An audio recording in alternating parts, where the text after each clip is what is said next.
kula da soyayya ta fi armashi. A ƙauna gidan sarauta kai ne, kasance mai kula da soyayya ta fi armashi.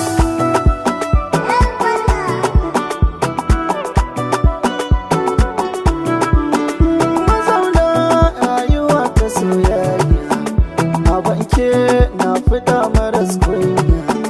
Inda na yi rashin ki zan shige jinya, ke ɗai ce mutunce. Ina son ki duniya ke na yi wa gangami.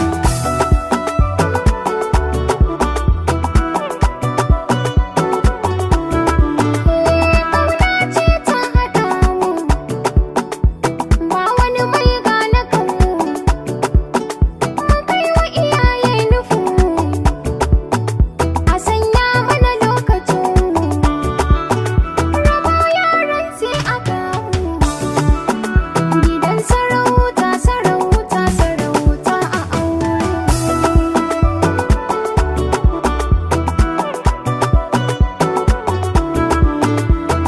Ke ce majin sirrina, sai ma kin zama mai ɗakina.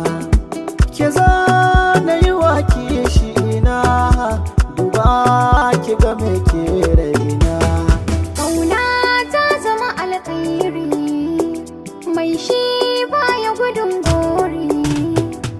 A so kai na yawa tare, kalamai da suke sa jinda.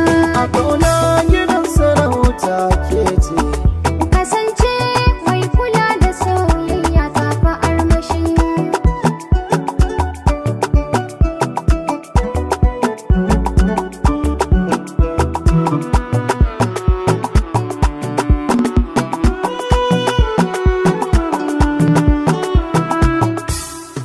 duk abin da kike so ina sai shi nema.